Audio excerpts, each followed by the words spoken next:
2 o'clock. So we will get started, and I'm going to share my screen with the agenda. And we do record these meetings so that those who aren't able to be with us in person can watch the recordings later and still benefit from the meetings. So welcome everybody. We're going to start off with some introductions, and we're going to go around, and if you would each share your name, your location, and the organization you're affiliated with. And we always do a warm-up question just to kind of get us started off in a fun way. And March 14th was Pie Day 3.14. So what is your favorite kind of pie? So I'm Stephanie Bloomhagen. I am in Bottineau, North Dakota, up by the Canadian border. And I am the executive director for a nonprofit called Farms that provides education and support for sustainable agriculture across the state. And my favorite, I like all the pies, but maybe Juneberry at the moment is my favorite. I'm going to pass it over to Jenna. Hello, my name is Jenna Nieders. I am in Bismarck. I am the new food system educator at Farms with Stephanie, and I am also transitioning out of my local foods coordinator role at the Bismarck Parks and Rec. And my favorite type of pie is rhubarb. My great grandma had quite a few rhubarb plants out at her place, and she would always make rhubarb pie in the summer. Chandra. Hi, everybody. I'm Chandra. This is my second meeting ever, actually. I know a lot of you from other connections too, but this is nice to be on this forum. I'm the new Food Systems Specialist Coordinator at NDSU Extension. My office is in Bismarck. That's where I'm joining you from. This position was created by NDSU after much debate, apparently. It took a while to get approved. The position is here to help with a consumer perspective, and we're hoping to continue and maintain, even increase the confidence in current ag practices by helping consumers understand how their food is produced and processed. And my favorite pie is actually, I don't know, is Kuchen, the German Russian Kuchen, is it a pie? I mean, in the technical, right? It's a pie. I mean, it means cake in German, but either rhubarb or apricot Kuchen. Hear, hear. Chris Gessley. Hello, I'm Chris Gessley from the North Dakota Association of Rural Electric Co-ops, and I'm on the rural development team here in Mandan. And we work to better the quality of life in the small towns that our members, the rural electric co-ops, serve. And one of our major initiatives is rural food access, which brings me here. And my favorite pie, I have to just second that, Chandra, the rhubarb kuchen. That's the top of my list. Jessica Fish.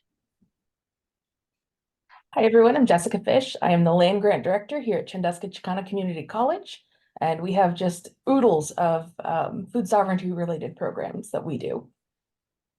Great. Pie? Oh, apple. And Paul Overby. Hi, I'm from Wolford, North Dakota. I'm a farm producer, and I'm also volunteer executive director for the Northern Plains Resource Conservation Development Council. And we've been working on local food stuff for a while. My favorite pie is multi-berry. Nice. Dawn Ragnerud. Hi, I'm Dawn. I'm president, Town Square Farmers Market, and food policy chair for Blue Zones Project Grand Forks. I guess I'm not much of a pie lover, but if I had to choose, I guess pecan, but very rarely. Yeah. How about Brent? Yeah, hi, I'm Brent Trella. I'm tentatively with the Northern Crops Institute, hoping to sell community crops or market them and improve their markets for Montana, Minnesota, North Dakota, and South Dakota. My favorite pie is probably lemon meringue pie. And Felicity. Hi, everyone. My name is Felicity Merritt. I am a fellow with the Economic Recovery Corps, which is a 2-year program, and my focus is on building capacity for local foods projects across North Dakota. I live in Fargo, and my favorite pie is chocolate French silk pie. Ooh, yes. Sandy Shively. Yeah. Hi, Sandy Shively with North Central Planning Council out of Devil's Lake. We're with the Regional Food Business Center project. My favorite pie is just plain old apple. Shelby. Hello, I'm Shelby Hazel. I'm the marketing manager for Farms. I'm working and I live in Rugby, North Dakota. I would probably just have to say pumpkin. Jill. Good afternoon. I'm Jill Hawkinson. I'm Community Development Specialist with USDA Rural Development and located in Devils Lake, North Dakota, but I live in Annetta, North Dakota. And I kind of serve as an advisor to the North Dakota Local Foods Development Alliance. So, and my favorite pie, I think I'm going to go with coconut cream. I like all pies, but everything else has been spoken for. Yeah. And Mitch. Yep, Mitch Culkins, Lake Lake State Regional Council, program manager, based out of Fargo. My favorite pie would be sour cream raisin. And Jan? Hi, everybody. Jan Stankiewicz with NDSU Extension. I'm in Bismarck. And I will pick, I love pie. I'll just pick blueberry cream. Ooh. Leslie. Hi, everyone. My name is Leslie Jones. I'm also with NDSU Extension. I'm a county agent in McHenry County. I just got here to North Dakota about 5 months ago, so new here. Excited to hear about the local foods. I would have to say my favorite pie is cherry, which I haven't heard yet. Yeah. And Laura Weber.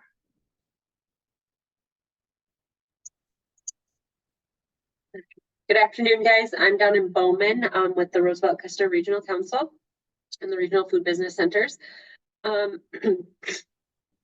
Peach pie with crumble topping.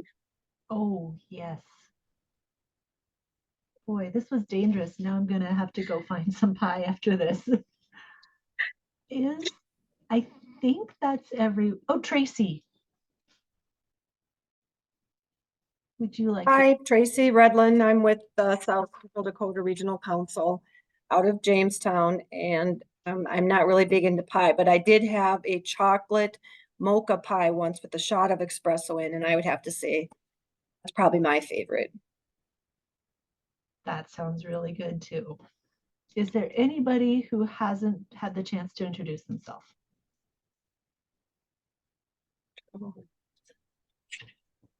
Okay. Well, thank you all. It takes some time, but I think it's important to introduce ourselves each meeting because we always, like this month, we have several new people, and it helps us get to know each other because one of our big goals is building community, and that starts with just getting to know each other's faces and where we're at. So today we've got a guest speaker. Jessica Fish is the Land Grant Program Director at Chandeska-Chicana Community College in Fort Totten. And she's going to share a little bit about some of the initiatives that they have going. And I'm going to stop sharing my screen and give you access to share yours, Jessica.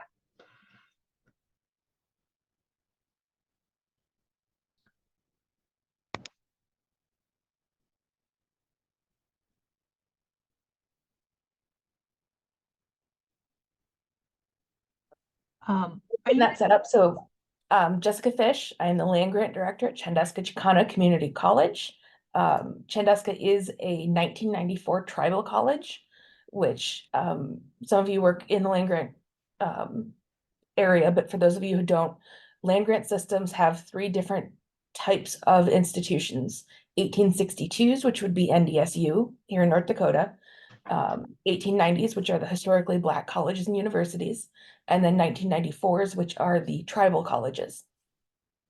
And theoretically, we all have the same sort of edict to help people with farming and food sovereignty and community programs and things like that.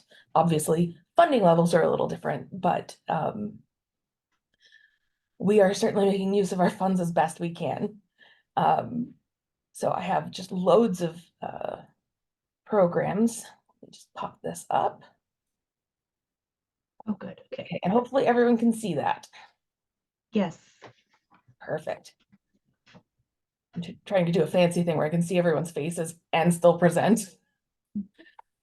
All right, so we are currently celebrating our 50th anniversary as a college. We were started in 1974. Wow.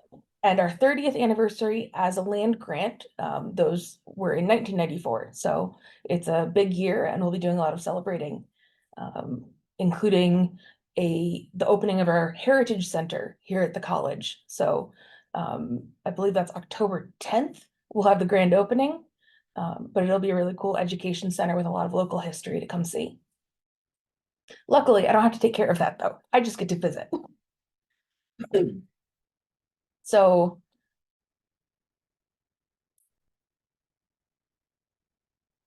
there we go. So like I said, our land grant department has a lot of programs that we go through. For our community, we provide tilling services. We have a pretty old tractor that we haul around to anyone's house who needs it, and we will till up whatever garden plot you want. We do this thanks to our community ag coordinator and also some interns that we hire every summer. This usually is 2 to 3 weeks of absolute madness where you get here and jump on the tractor and start driving to other people's houses to get things set up. But it's been really, really worthwhile for the community. Last year, we estimated it was a $40,000 savings to the community by providing those services. We also provide seeds and seedlings for everyone who we till for, and then anyone who wants to stop and get some. This year, I think we've got 45 different varieties, but about 30 different types of vegetables for people to grow. We're experimenting this year with some more localized versions that are a little bit better for the short growing season.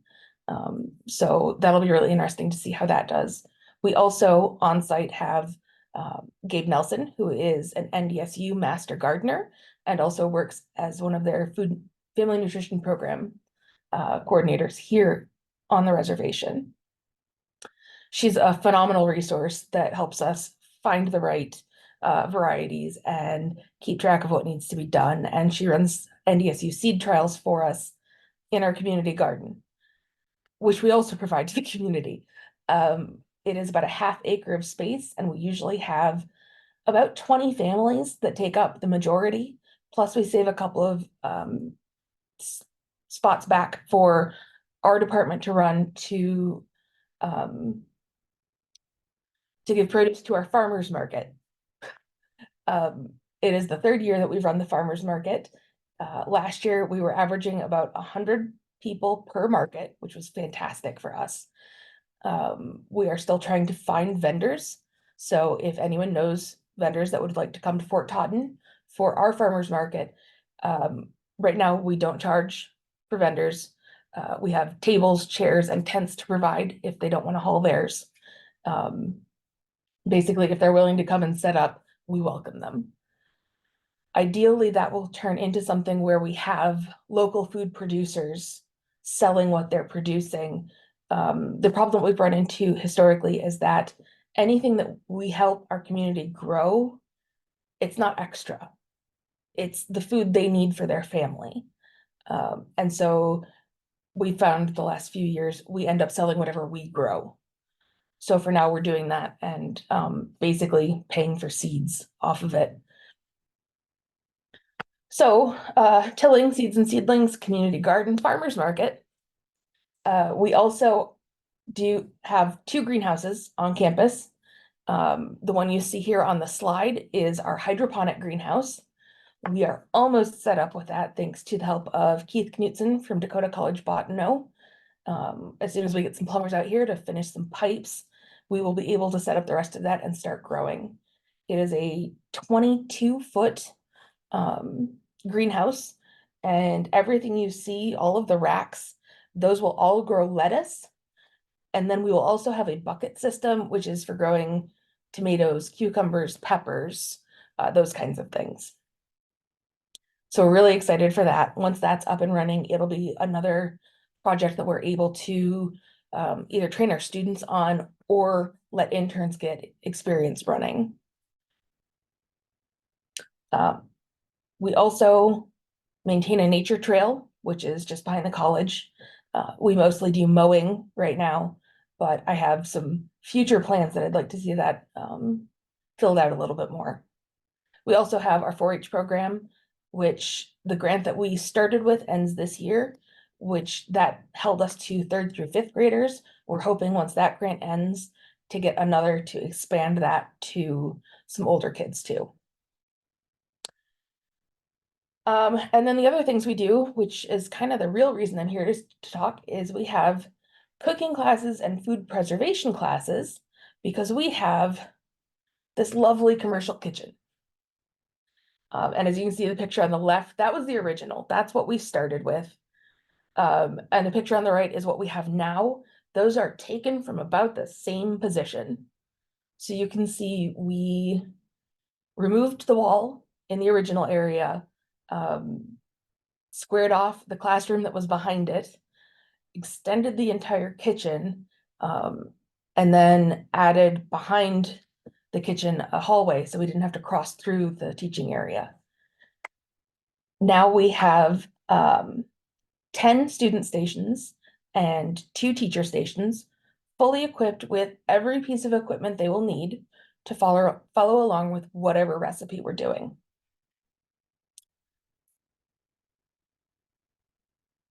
So you can kind of see this is the view from the back forward. We have this really nice space. You can kind of see we've got some of the supplies under the benches right now. And we just got our screen installed so that we will be able to have a drop-down camera that can either project what the teacher is doing or record if we want to do some social media videos. The kitchen has been a really important part of our program, even when we were working with a break room, more or less. You can see we had a residential stove and a tiny sink and not a whole lot of counter space.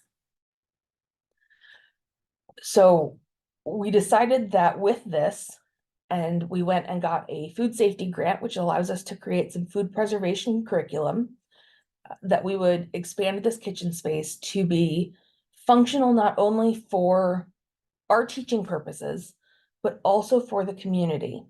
Because I think if anyone else is familiar with canning or preserving, it takes a lot of equipment.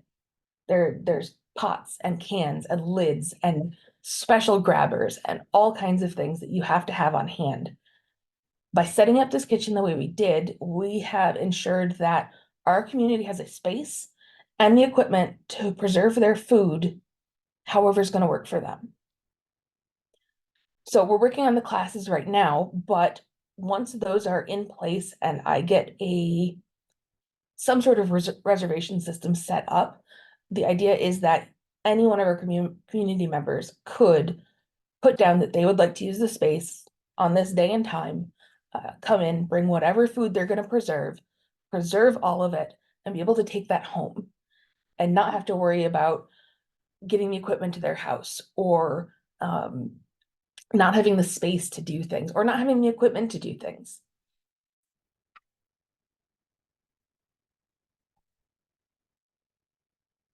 So another view, you can see we packed a lot of people into that space frequently. This was a really important part. And you can see Gabe Nelson here was doing one of her NDSU food and nutrition workshops here. And because of the way our space was set up, we kind of had to provide lunch and talk to them about the recipe, which is great, but also not, because I think a lot of people do much better when they can follow along. So our renovation was entirely done by our CCCC carpentry students. So here you can see we took out that wall. They're squaring up the classroom. They replaced the ceiling. They just did so much work. You can see putting up walls. They had to, I felt very bad, where they put the hallway in, used to be an exterior wall, which meant when they tore into it, it was concrete and rebar. And I think they took 3 days trying to get it out of the wall. But they did manage it, which is great for us. Here you can see them prying things apart. Our construction program was really integral to this. This is Kim Paulson. He is one of our carpentry instructors, and you see him with the cabinets that our carpentry program designed, made, and installed.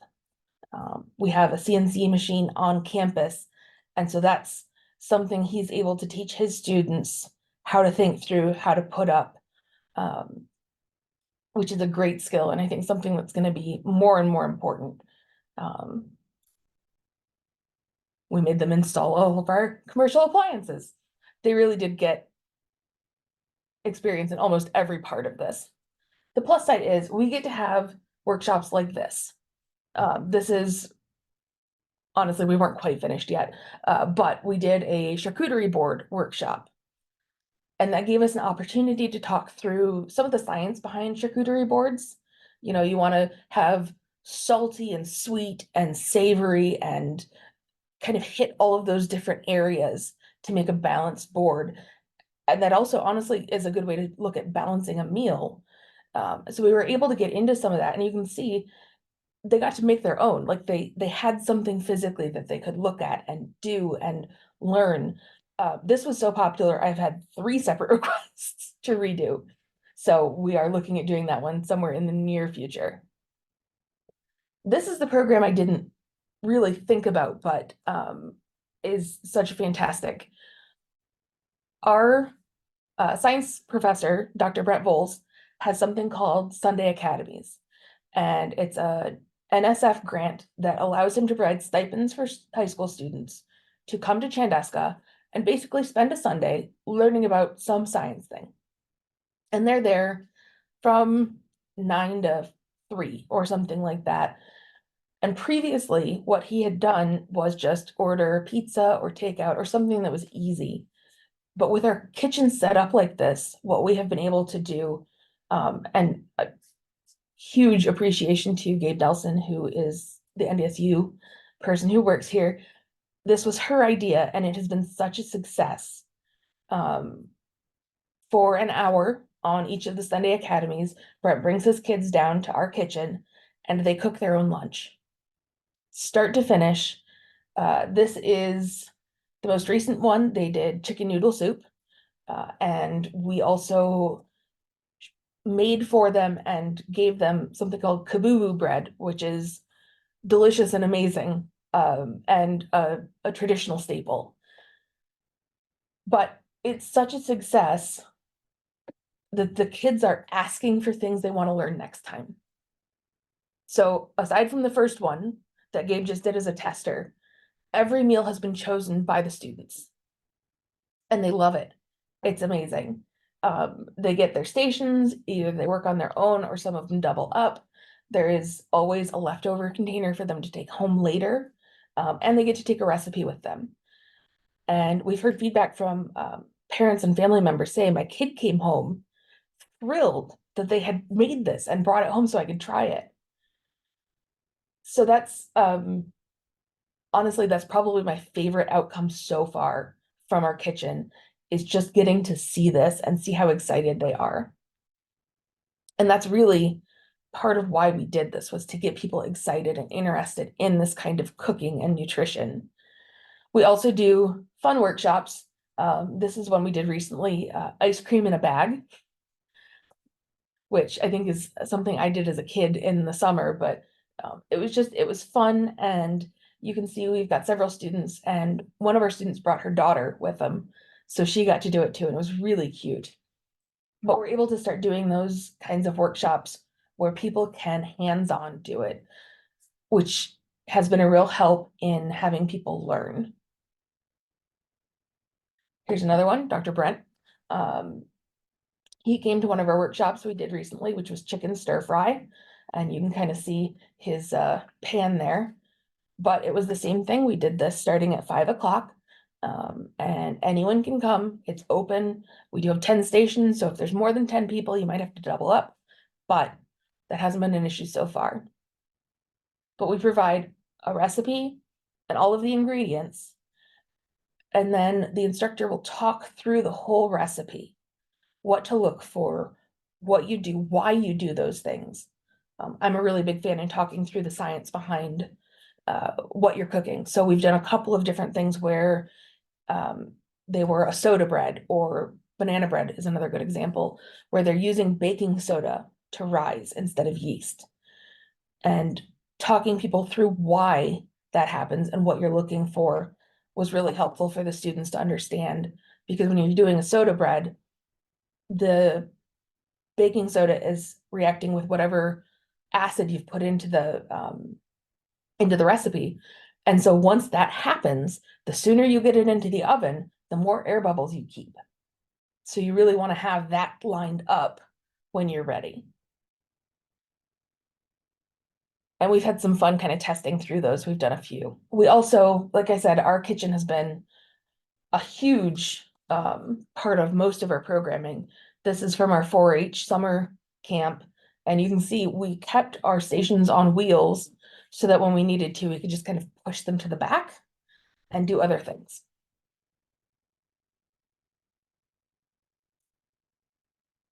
Here's another view. You can see we get a lot of space back by moving those to the back corner. And we have loads of kids come in for our 4-H programs. And we're also working on that food preservation micro-credential. This is Gabe and our intern Aisha. We last summer, fall, did some test runs of different kinds of jelly to go through. I think this was either the grape or the Juneberry jelly. But what we were able to do is get some gathered fruit and foraged things and some different vegetables and just do test runs of some of the recipes so that we are kind of trained. So that is kind of my pictorial tour of our kitchen and a very short explanation of all of our things. I'd love to answer questions if anyone's got any.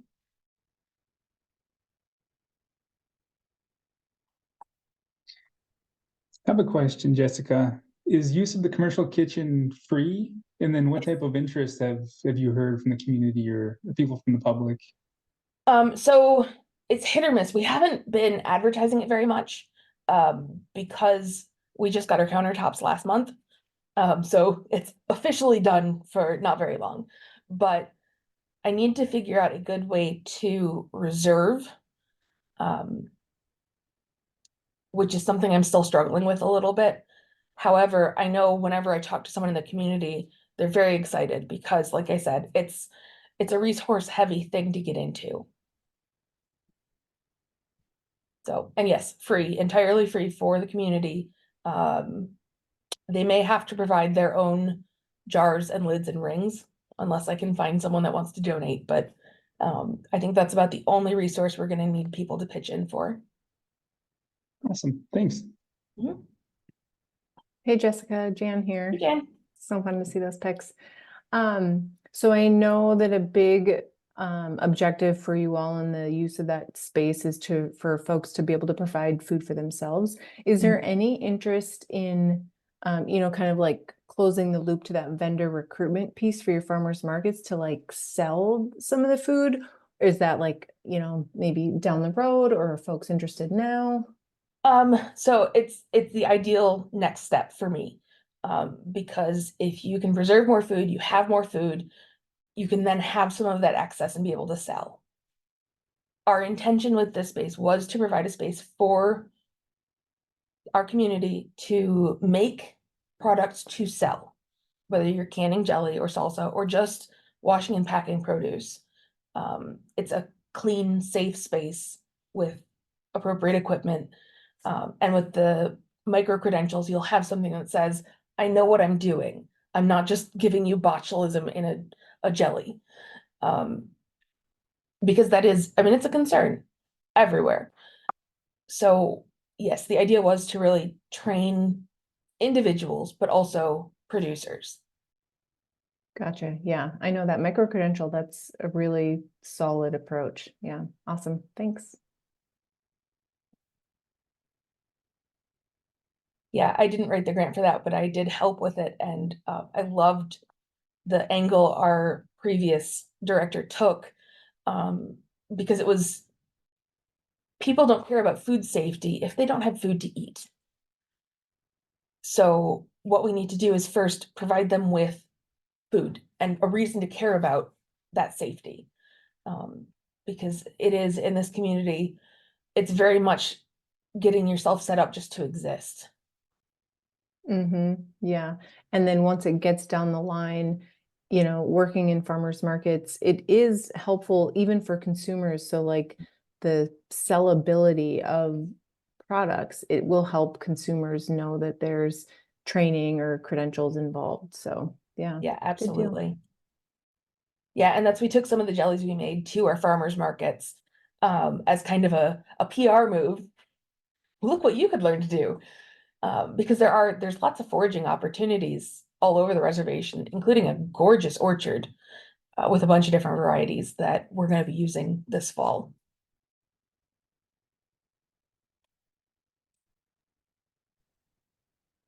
On that foraging topic, do you have a class or a course that looks at native flora? So we do actually have a natural resources program, which includes Plant ID, which does focus on local. However, I call them my stretch goals. I would like to set up foraging classes specifically for edibles. We do have that nature trail, which has just some phenomenal picking all the way along it. We have that orchard. There's a lot of things that you could pick and gather that grow wild. So yeah, I really do want to get that set up. I am hoping this summer with the help of NRCS to get our nature trail mapped out appropriately and actually mark what different things we have growing along it, just to make it easier to identify and start that process of teaching people what they're looking for.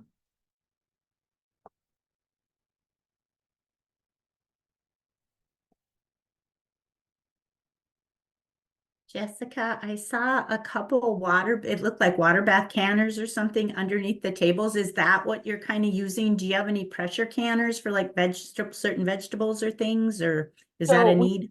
Yeah, it is a need. We have all of our water bath canners in because for me, that was really easy. I know what a water bath canner needs to be. It's a pot with a thing. Pressure canning, I've never done it before, so it's still that kind of scary thing that I need to work on. We do want to get pressure canners, and I am looking at, I think it's American Canning Company. It's a weighted pressure canner, not the dial, which my research says is better because it's less likely to get old and out of whack. I am so open to suggestions though, if anyone's got experience with pressure canners. You know, something, Jessica, that I'm just realizing now. So NDSU Extension folks, some, you know, depending on the area, are very experienced and well-versed in all kinds of canning. We're doing an internal training in May, and Julie Garden-Robinson, who's kind of the food safety expert, she's hosting that training. And you know, if there's somebody at Chandeska who might be interested in participating in that training, I'm guessing we could offer an invitation. So I will check on that. I'll check on that and I'll check on like what she's planning on offering. Awesome. Thank you. Yeah, because that would be great. Yeah. We're a pretty small department. So I'm the director. We just recently were able to add a second position. So we now, instead of a 2-person department, have 3. So it's myself, our community agriculture coordinator, who's doing all of the dirt to produce kind of area of things, and then a community engagement coordinator who is hosting all of our workshops, food preservation, and helping with the farmers markets. So it's really great to have that extra set of hands, but it is still quite a bit. Jessica, what a wonderful presentation. And Jan, I think that's a great idea to include Jessica and whoever else she wants to send. I bet Julie would be open to it. I know I'm presenting one little segment there. This is May 21 to 23, but it's a train the trainer. So this is really for our agents, maybe your agents, Jessica, or just you, but I was gonna say, I actually have 2 questions. No, I'm forgetting the first one. I wrote the second one down thinking I'd remember the first one. Okay, so when you were creating and remodeling your commercial kitchen, did you work with an organization to sort of mentor you through the setup? Only if you count the internet as an organization. No, it was a lot of me going through different websites, looking at what teaching culinary programs used and what that looked like and how we could adapt that to the space. I started just after we got the renovation grant, and I know the initial thought was to keep it in that same small footprint and then kind of just do around the table like we had been with everyone all working together.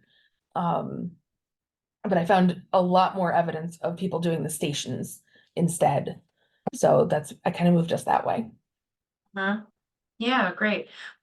I mean, yeah, one thing I've learned over the years of being inspected, it's interesting, you don't think of it this way, but sometimes you can consult the inspectors to actually kind of turn around and be your advocate and help you through that. So even maybe your local inspector, him or herself, could maybe be tapped. I'm not sure though. Sometimes there's contracts and things, but it's an idea, but I'm impressed. It's it's kind of been a labor of love for all of us. Yeah. But yeah, it's turned out really well, and we're already learning some lessons about how to set up the stations. The initial was we would have each station had those bins underneath, and they had one of everything they might need, and they could just go in and get them. We're finding that it's much better if we have all of those separate and just lay out what they need, because then you don't have to walk them through. It's the second bucket, you'll find these measuring cups. So we've started to move that way. So we're learning some of those things. We also, the burners that we bought, for example, aren't probably strong enough for canning. We're finding that most of them are good for cooking, but there are a few that are either too hot or too cold, and most of them aren't enough to bring up a big kettle of water to a boil. So we're looking at something to change with that.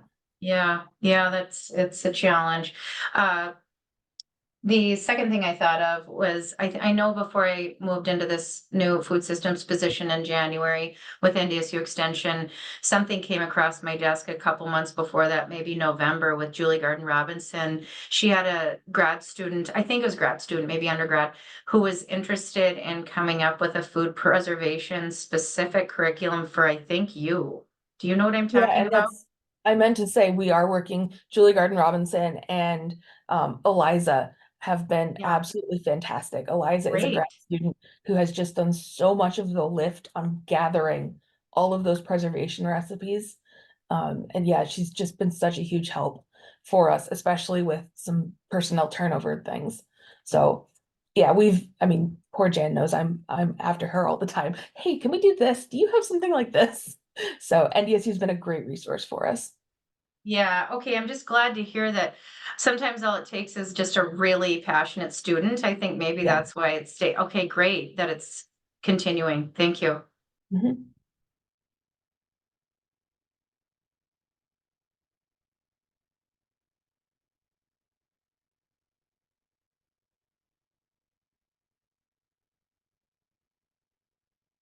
So while I have you all, because it's my new thing to let everyone know, there is a grant opportunity for natives who live in North Dakota, South Dakota, or Minnesota.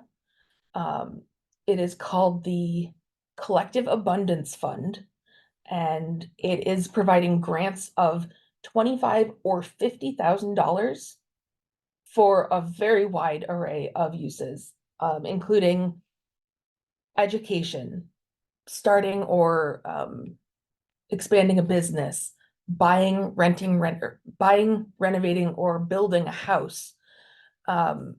Those kinds of things, helping with debt if it can prove that it's creating that kind of wealth that has traditionally not been available to Native communities. If you know anyone who is interested in that, all of the tribal colleges here in North Dakota are navigator hubs that can help anyone get set up. But they can also just look it up on the website, register, and then apply. Yes, So that's the then one. it's for individuals or it's organizations? Individuals. Oh, wow. Only individuals, 18 plus. Yeah, okay. So if you know anyone that's interested, I believe this is the second year out of 5 years that they plan on doing it. I know that North Dakota didn't have very many applicants last year, so they might be focusing here a little bit more. But they did get quite a bit of money from the Bush Foundation to do this. So it's a really cool and, I mean, almost wide open way for people to start something. And I always look at this, I worked at a bank for a while and got to learn about redlining, but economists say that the first step towards building generational wealth is owning a home, because that's the first real tangible asset you pass down to your children, that they can build on and borrow against. So this is trying to sort of make up for some of the historical lack of support that has been in the Native communities. But there's a lot of different things they can use them for. I know Chandeska is doing in-person workshops next week and the week after. But like I said, all of the tribal colleges are hubs, or there are some individual contact people on the website if that's better.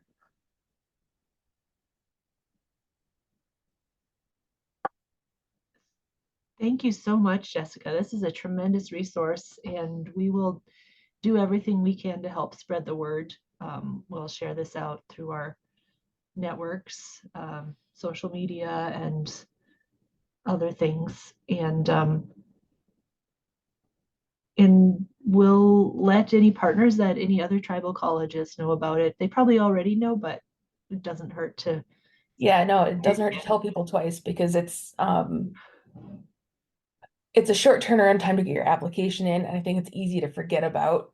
So I'm on this constant cycle of texting all of the students that I'm in touch with. Have you done this part? Where are you at? What are you doing? So yeah, and there's a lot of really cool opportunities for people for that. Really fantastic. Well, thank you so much, Jessica. Thanks for having me. This was such a great presentation, and I'm so excited about all the cool things happening at Chandeska-Chicana Community College. So I remember several years back when we had a farmer's market intern at your brand new farmer's market, and it's so cool to see the growth that's happened since then. Yeah, we're really pleased. We changed locations and went from 20 to 40 people per market to 100 or more people per market, which has been a huge help. Wonderful. I'm going to move on to a couple other updates. Next on our agenda is the update on the North Central Regional Food Business Center.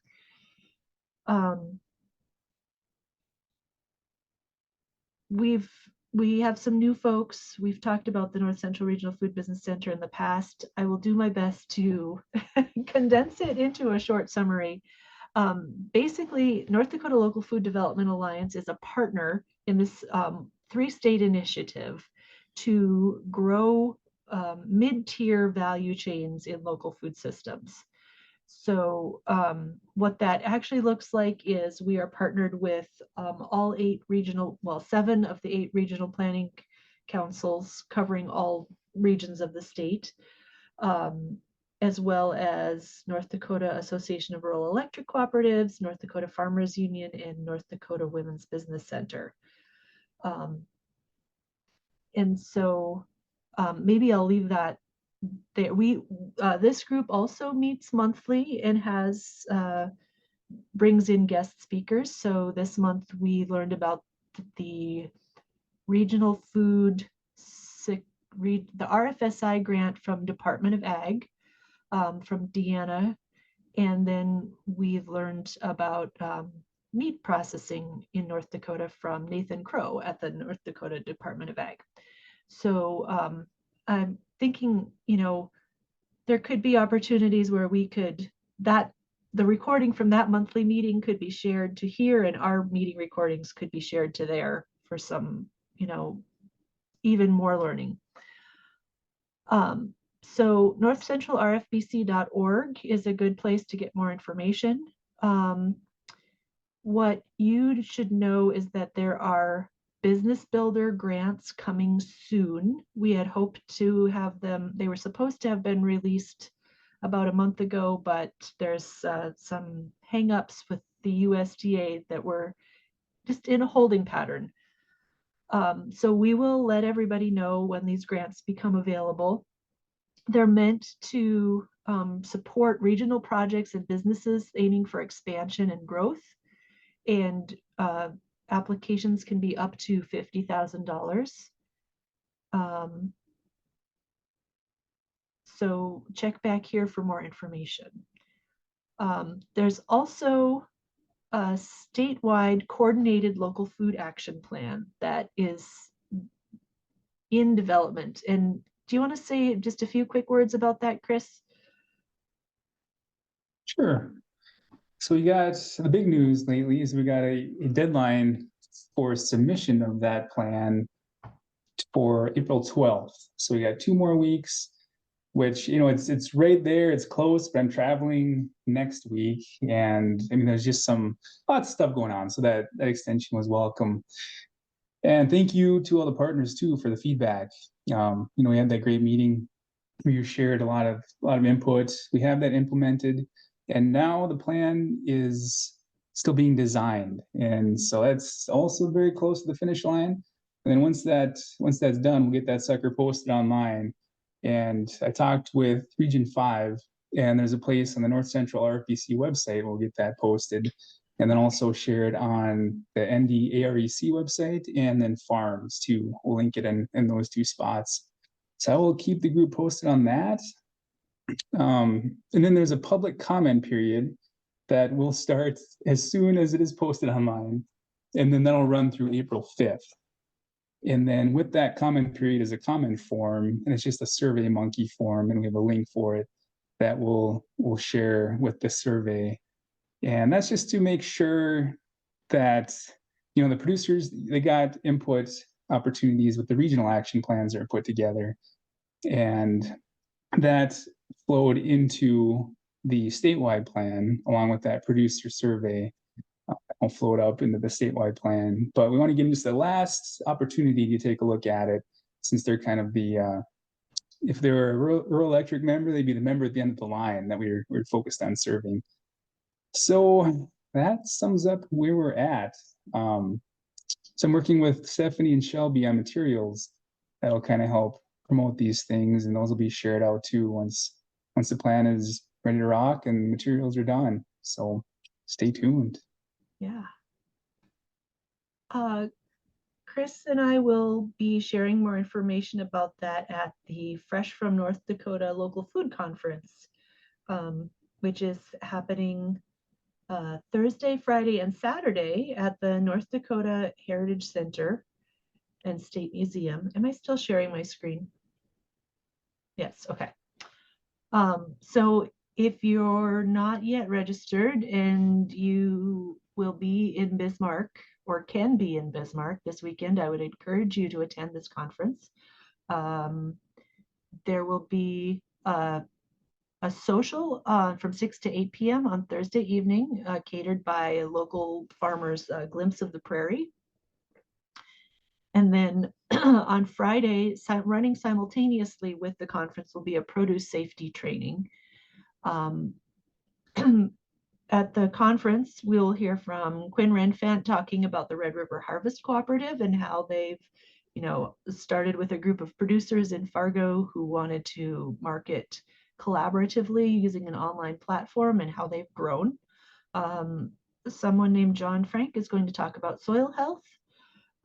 Dwight Duke is a producer near Washburn, so he's going to talk about running a successful farm and using high tunnels. There'll be the Farmers Market and Growers Association's annual meeting, the nutritional and medicinal benefits of backyard plants. And then Chris and I will give an update about the North Central Regional Food Business Center and I suppose unveil that statewide plan. Chris and I and Felicity, she's part of that presentation too. And then on Saturday, there's a keynote speaker, Christy Roast, who's the television host of At Home with Christy Roast. I think that's a PBS show or a Prairie Public show. So it's bound to be a great presentation. We'll learn about the Hunger Free Garden Project from Grant Nieders at Great Plains Food Bank. And I think Andrea Elma is from the National Farm to School program, I think. Do you know about that, Jan? Yep, she's with the Mountain Plains Regional Office for FNS. Yep, so federal organization, but Mountain Plains region. Excellent. So that's going to be another excellent presentation. There's a young growers panel, so that's exciting. And then food safety panel and presentation from Daniel Mickelson to close out the day on Saturday. Do you know who is on the Young Growers panel? I don't. Okay, I'll have to ask Katrina to see. We were working with a farmer who wanted to bring some young growers, but I don't know if those young growers were going to be on the panel. And I don't think those young growers are able to come. Too many extracurriculars. Yes. Oh, also the Resilient Food Systems Infrastructure Grants. This is funding from the USDA that was allocated to each state Department of Ag. And so every state it's my understanding that every state is running these grant, I guess, competitions. So in North Dakota, the applications are due April 3rd. They are for mid-tier value chains, meaning aggregation, processing, manufacturing, storing, transporting, wholesaling, and distribution of locally and regionally produced food products. This program does exclude meat and poultry. I'm assuming that's because there have been other programs that focused on meat and poultry. So this program excludes those. There are two types of grants. There's a simplified equipment only grant, and that one is for applications from $10,000 to $100,000, and there's no match required. There's an infrastructure grant as well. That one starts at $100,000 and does require a 100% match or dollar for dollar match. So it's, still possible to apply for these, although time is getting short if you're just starting an application. But we just want to make sure that folks know that this opportunity is out there, and we would encourage folks to work with their regional planning councils or local entities that can help support these applications. does anybody have any comments to share about this or the local food conference or questions?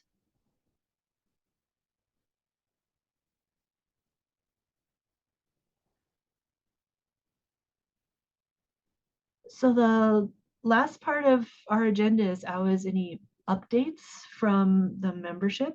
And I'll kick us off with Farms just provided a webinar to our Farm Beginnings class on where to find grants and loans to finance local food businesses. And so we created 2 resource documents that I linked right here. You're welcome to check those out, share those with farmers. We found some great resources there. Any other updates?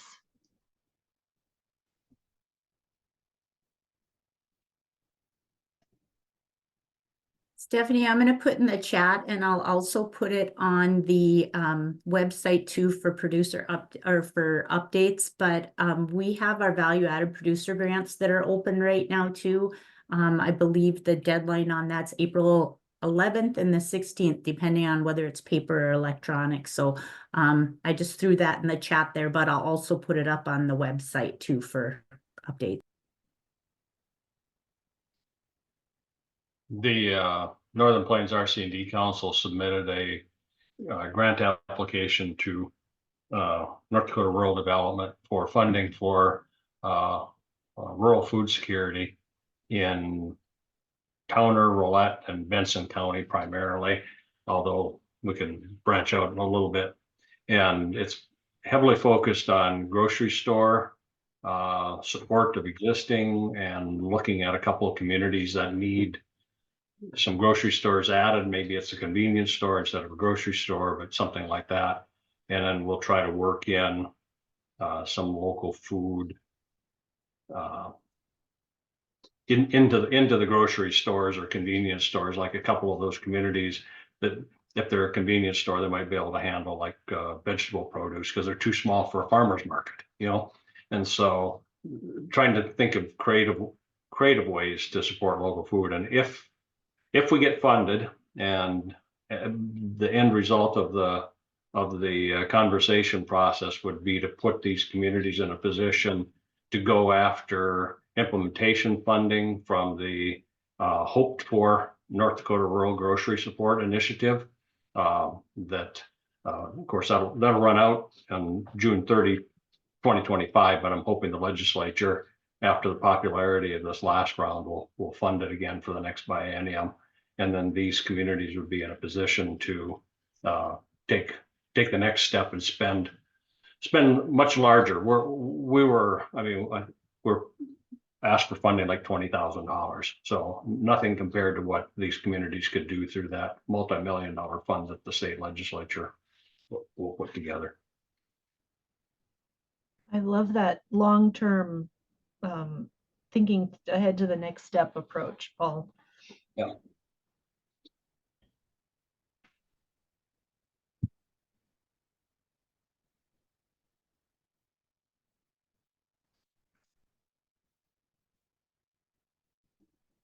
Well, I'll also remind everyone that we have a member resources page at ndlocalfood.org. This is our website, and there's this member updates page, a little bit slow when Zoom's running, where you can share new updates and opportunities and see what others have shared. So looks like Shelby's just recently updated a reminder that you can watch recordings of previous NDLFDA meetings. And yes, Farms does have an AmeriCorps position open right now for a marketing specialist to help us spread the word about North Dakota's awesome local food producers. So check that out.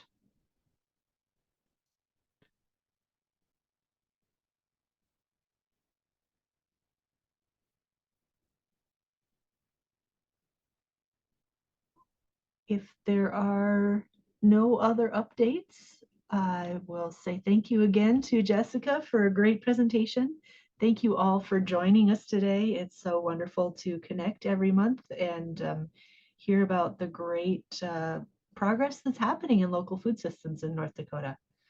So thanks a bunch. If I don't see you at the local food conference, we will see you all next month. Thanks, Stephanie. Thank you.